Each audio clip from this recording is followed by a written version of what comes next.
State regime media known as Fox collapsing on air once again as Donald Trump's approval is absolutely plummeting, as Donald Trump's trip to Asia was a complete disaster.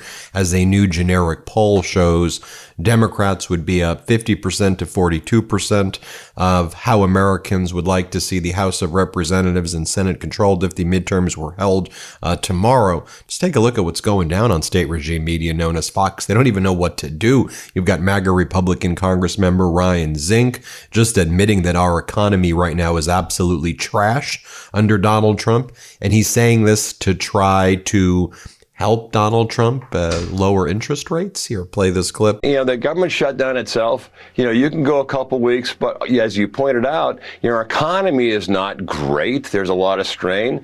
This injects another degree of uncertainty and distraction in the economy, and it's going to affect. And we're going to see WIC go away. We're going to see benefits of people that really need help. They won't be able to get it.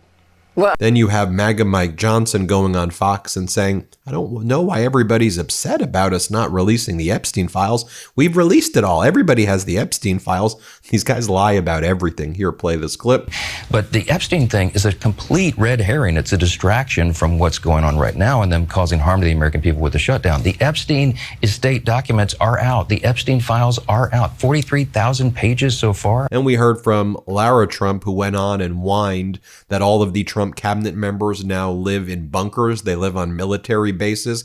And she's like, why is everybody mad at them? What did Stephen Miller and Pete Hegseth and these other war criminals do to hurt you? I mean, they're war criminals. They're absolutely war criminals. That's what they did. Here, play this clip. Listen, we do need to bring the temperature down. We do need to stop the rhetoric. We do need to stop saying that people with whom we disagree politically are Nazis and fascists. We need to stop calling Donald Trump Hitler. But I guess those days are gone because, as this article points out, the rhetoric has continued. The attacks have continued. You see that these are real people, Rachel. And what is their crime? What is it that the people within this administration have done, like Kristi Noem, like Stephen Miller?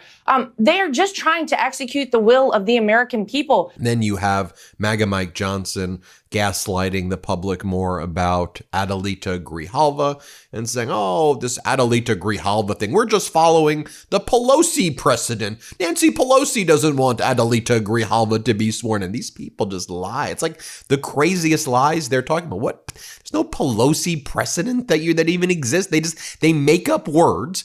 This is the longest a Congress member elect has ever gone without being sworn in. And MAGA Mike's the one who's not opening up the House of Representatives. He told the MAGAs, go on vacation.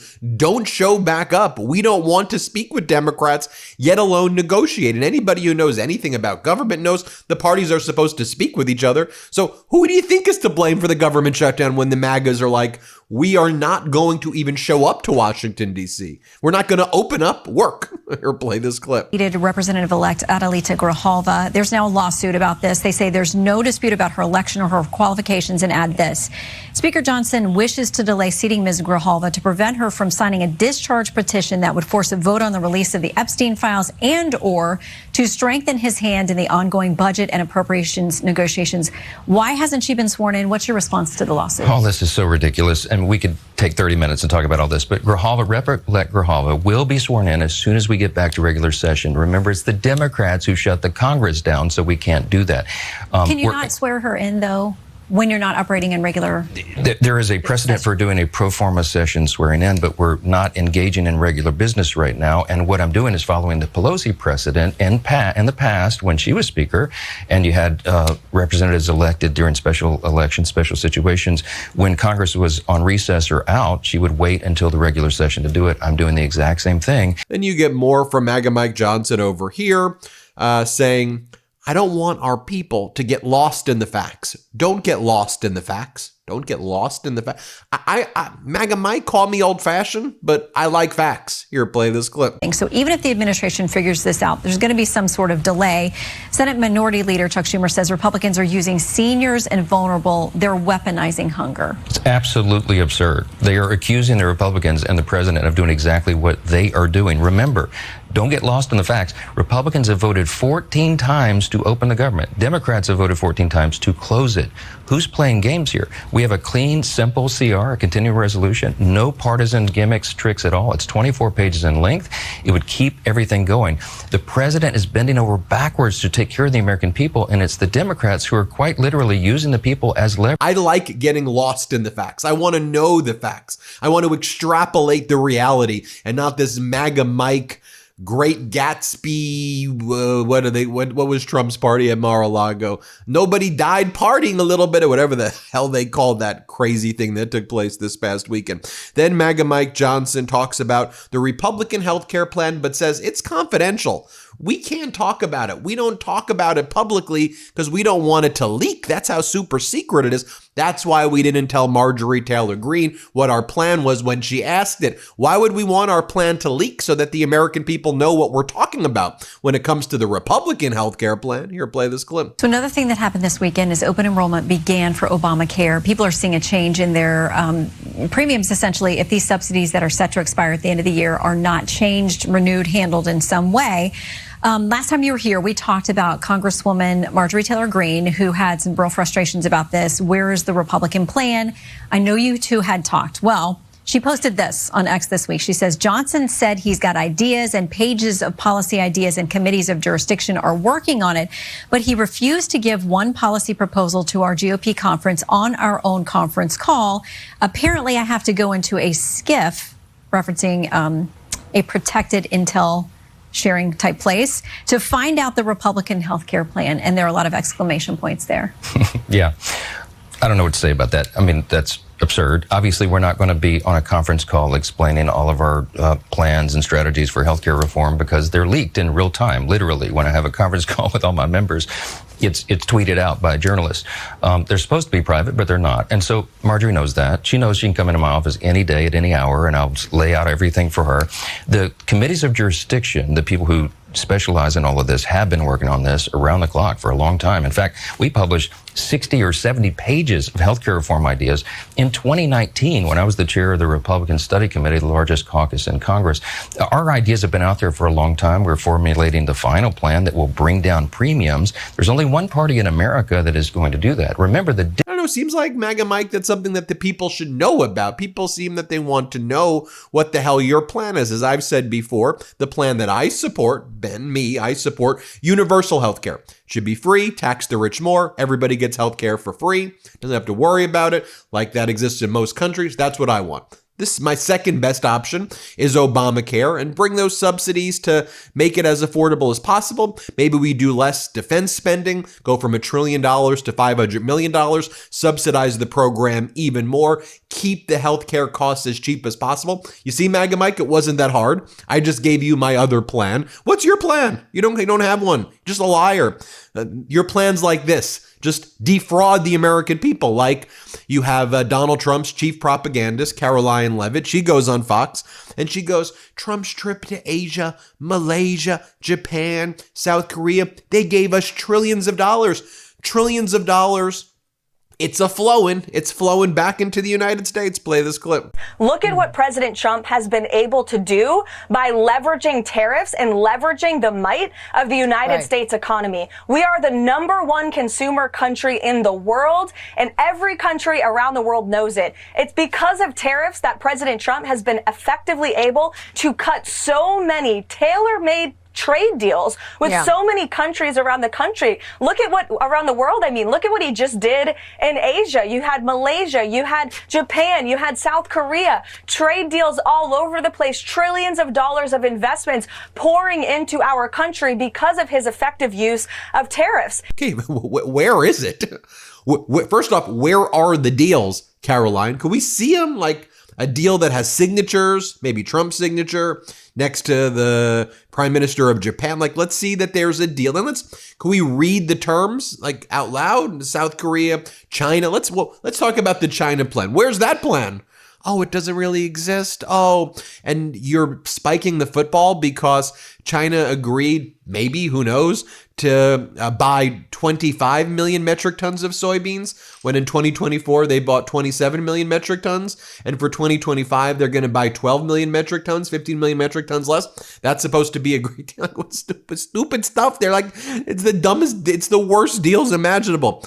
Then back to Caroline Levitt, who talks about, these Democrats want to make Washington, D.C. and Puerto Rico states. Here, play this clip. Caroline, real quick, is the president not concerned that if you scrap the filibuster, it will be used against the Republicans in the future, where the Democrats will pass legislation without any input from Republicans?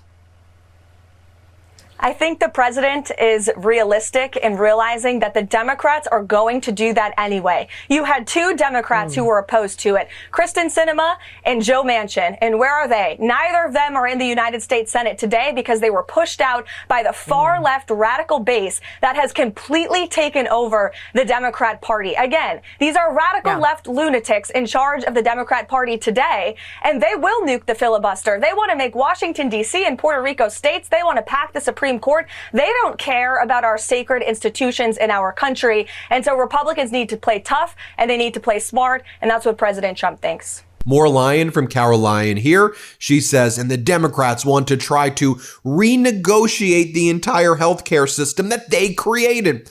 No one's saying to renegotiate the healthcare system. What we're saying is protect Medicaid, extend the Affordable Care Act subsidies. Right, that's it. And then if you want to have another plan, put your plan and then we can talk about it. But don't pull 20 million Americans off of healthcare right now. That's just cruel and unusual. Here, play this clip. We certainly hope so. Look, we hope the government opens tomorrow. We have been saying this for 32 days in a row. The Democrats want to try to renegotiate the entire healthcare system that they created, by the way, and that's why they're holding the government hostage. They want to add $1.7 trillion of new spending and, again, give taxpayer-funded Medicaid to illegal aliens. That is a red line in the sand for President Trump and Republicans. He campaigned on ending that, and he did it with the passage of the One Big Beautiful Bill. And so Republicans and President Trump want to reopen the government, and then we can discuss tackling these very important issues before us. How can we fix our healthcare system? There is no one more committed to answering and solving that question than President Donald Trump. That's why you've seen him work tirelessly to negotiate good deals with Big Pharma to bring down the cost of prescription drugs in this country. That's why you saw him pass the largest tax cuts for working families and American consumers in history to put more money back into their pockets. He is committed to delivering on these issues, but not while we are holding the entire federal government and our country hostage. More from MAGA Mike over here. MAGA Mike dismissing concerns about Donald Trump's lawless, deadly strikes on boats. And you'll see MAGA Mike, he's like, all this fentanyl coming in from Venezuela. Okay, Venezuela does not make fentanyl. It's coming in from Mexico and China's providing the precursor. Zero fentanyl, like zero I want to be very clear. Venezuela, Colombia, you could say cocaine's coming in, but then let's have a serious conversation. Okay, so cocaine, not fentanyl, and then we're just going to kill the people. And if you're saying it's gangs that are bringing it on those boats need to refuel like 9 times based on their size to even get to the United States. Like, could we look at a map, like where these boats are getting shot? Those boats can't make it to the United States. They lie about everything. Here's what MAGA Mike says. Let's play it. What the president and the administration are doing is protecting the homeland. That's one of his number one responsibilities. I like what Secretary Hegseth said at the opening. You had his quote, narco-terrorists will be treated like Al-Qaeda. We have to do that. They're bringing in huge amounts, tons of illegal narcotics into the country, and it is killing Americans. Remember, fentanyl alone was a leading cause of death for Americans aged 18 to 49 in the 4 years of the Biden administration. We finally have a president who is strong enough to stop that and to protect the people. And one of these boats, Shannon, could kill potentially tens of thousands of Americans. This is serious business. They're taking it seriously, and Congress will continue to have oversight. We'll have more of these hearings, but thus far, the intelligence we have is very reliable. So you're convinced, even if your Democratic counterparts are skeptical, you're convinced at this point? I do know that my Democrat counterparts would come out of any hearing with the administration and say that it was inadequate. Now here, Caroline Leavitt again, just the way she approaches these discussions about Democrats, she goes, these are crazed people that Trump and Republicans are having to deal with. You're the crazed person. Trump's the crazed person. Y'all are out there having great Gatsby-themed parties, bragging about your wealth as Americans are suffering. Call me crazed that I want Americans to have free health care. Call me crazed that I want Americans to have free education. Call me crazed that I want to see Americans get paid enough money when they do their work so that they can afford homes. I must be crazed. What a crazy guy I am. Here, play this clip. These are crazed people that President Trump and Republicans are having to deal with. And that's why President Trump has said Republicans need to get tough, they need to get smart, and they need to use this option to get rid of the filibuster, to reopen the government and do right by the American public. We know, Maria, based on the polling and based on common sense, that the vast majority of this country wants the government reopened. That's what President Trump is willing to do. That's what he wants. And he's willing to use any lever to make it happen. Well, you see what they do there? I mean, they have the name calling, but with no substance at all, and just lies, lies, lies. Oh, more from this MAGA Republican Congress member Zink, who says, look, we've got high inflation, high cost, high beef. Yeah, it's not good right now. Trump's made things worse. Moron, here, play this clip. Our largest beef suppliers will undermine American cattle producers, weaken our position in ongoing trade negotiations, and reintroduce avoidable animal health risks. Congressman, you share this position, right? Well, I can tell you what, America first is America beef first. And America beef first, in my mind, is Montana beef first. I do know what the president was doing. He's looking at high inflation, high costs, high beef, and no different than what he's doing with oil prices and commodities, bringing the cost down because the consumer price inflation is a really big deal.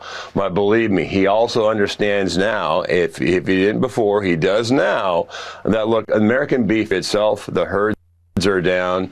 The infrastructure needs some help on it. We've had drought over the last few years, and the herd size is down.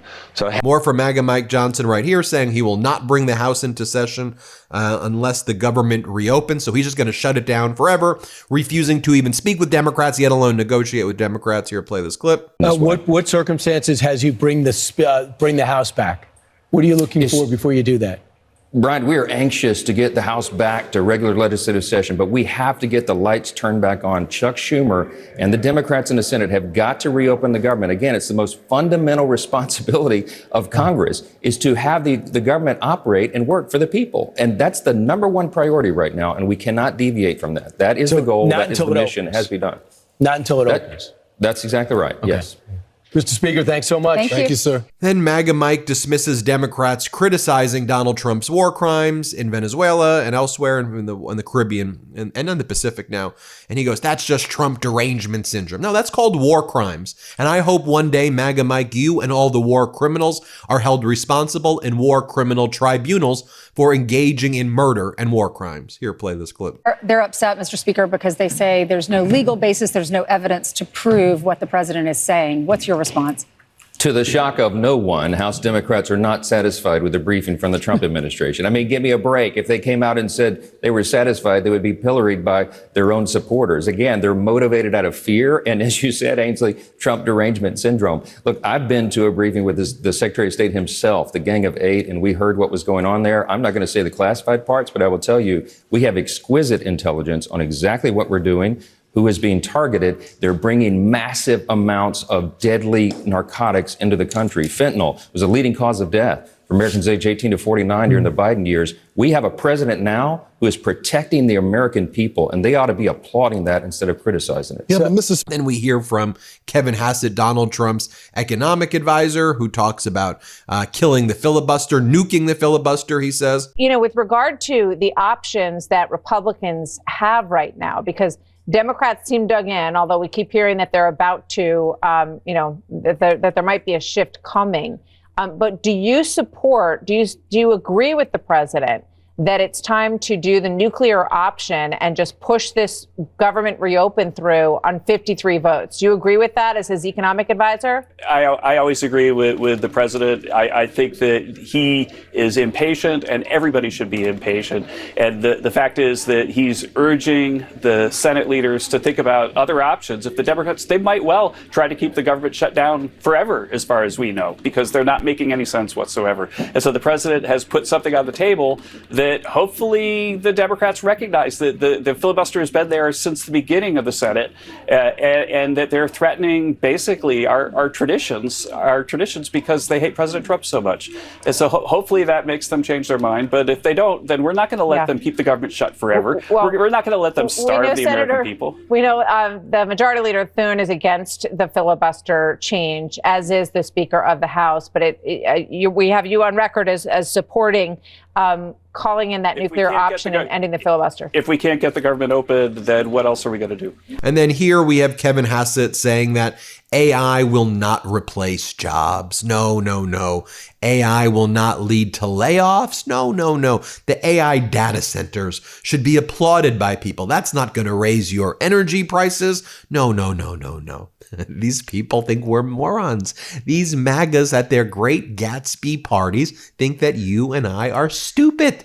We know that AI is going to take away jobs. We know it's happening already. We know the data centers are going to make energy more expensive. It's happening already. And all they care about is helping their billionaires because they want to create a lord versus peasant dynamic. And they want the peasants to beg the lords, the MAGA lords, please, can I have some breadcrumbs? Please, can I? That's what they want. That's the dynamic they're trying to create. Feudalism, again, is what they want. AI feudalism. Here, play this clip. When you look out, you're talking about the conditions that exist now and the numbers that you rightfully say we don't have because the government is shut down, and we know you want it to be reopened as soon as possible. But looking, economists always have to look into the future.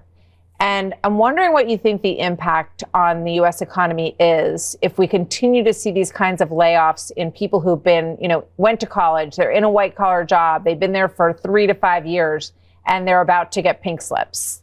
Well, obviously, our heart goes out to anyone who loses a job. But right now, job creation is positive. And when people are using AI at work, they're becoming more productive and seeing high But you see these layoffs that are happening at UPS, at Amazon, and we understand there's financial services groups that are also about to announce things along these lines as well. Are you hearing that?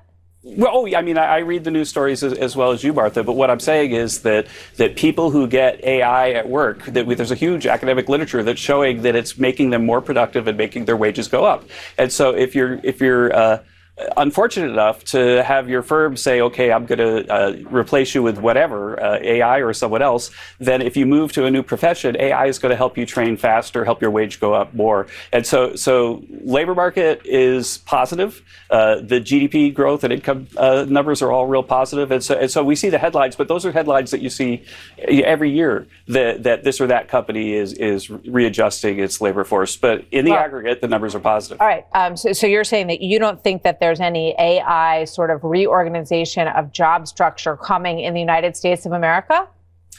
No, AI is making people more productive, and so that's making it so that some firms can make the same amount of stuff with fewer workers, but then those workers go get another job, and that's why labor markets are looking so solid right now. Oh, well, that's a positive outlook. I hope that is accurate. I got to use that term more. That is what they want. AI feudalism is exactly what they want, and that's what we need to call it, AI feudalism. And then here they speak about the Fox host says, if people in places like New Jersey see their premiums shot up 175%, what do you make of that? Here, play this clip right now. Oh, well, that's a positive outlook. I hope that is accurate. Last question before I let you go.